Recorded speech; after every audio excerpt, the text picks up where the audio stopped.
News of the shot heard round the world spread throughout the colonies.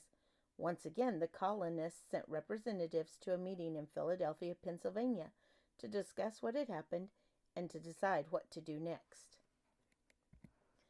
The representatives at the Second Continental Congress were divided in their feelings about breaking away from Britain and becoming a completely independent nation. But several more small battles in the Massachusetts colony convinced them that they needed an army and they needed someone to serve as a commander. General George Washington seemed to be the perfect choice to lead the army.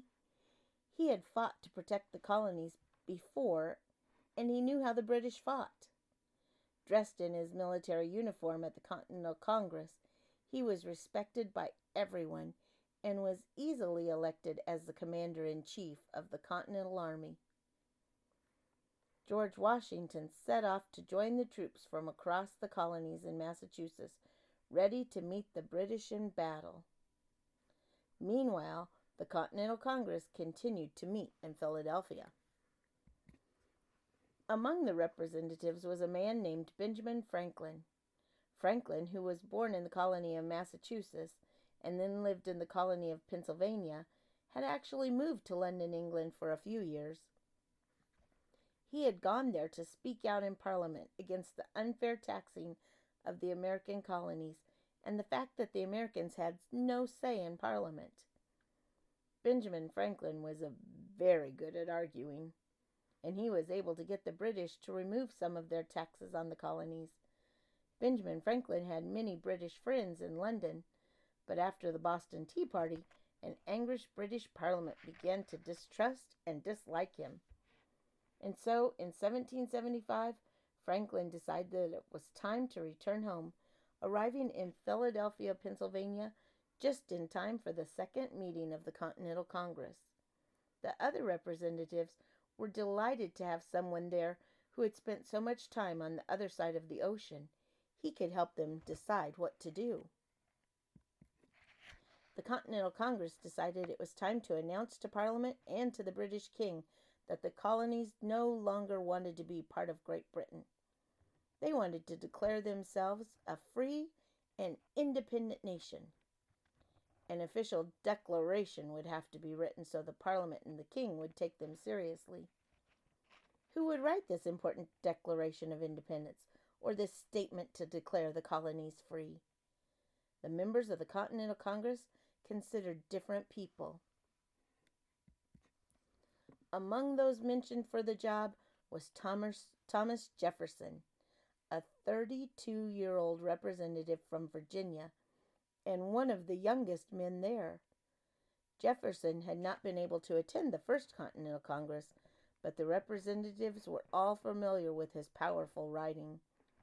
Jefferson was elected to be the author. Thomas Jefferson went back to the rooms he was renting in Philadelphia. He got out some paper, and he scratched his head. He dipped his pen in ink and started writing. Sometimes he stopped and he crossed out some words, and then he went on. He knew a lot of important people were going to read this, so he had to make it very good. Every morning for 17 days, he got up at dawn and he got to work, writing and rewriting to make sure that it was his best work. The Continental Congress liked Thomas Jefferson's work. Benjamin Franklin, among others, changed a word or two here and there, but most of the words remained those of young Jefferson. On July 4th, 1776, the Declaration of Independence was approved by a vote of the Continental Congress. It was sent to a printing shop that very night. Riders headed out across the countryside with copies. In town squares all over the colonies, people gathered to hear Thomas Jefferson's words read aloud. One part is still read again and again today. We hold these truths to be self-evident, that all men were created equal, that they are endowed by their Creator with certain unalienable rights, that among these are life, liberty, and the pursuit of happiness. Those words mean that nobody is born any better than anyone else, and that all people all over the world have equal rights. We still celebrate this important event every 4th of July, and you could call it the birthday of the United States.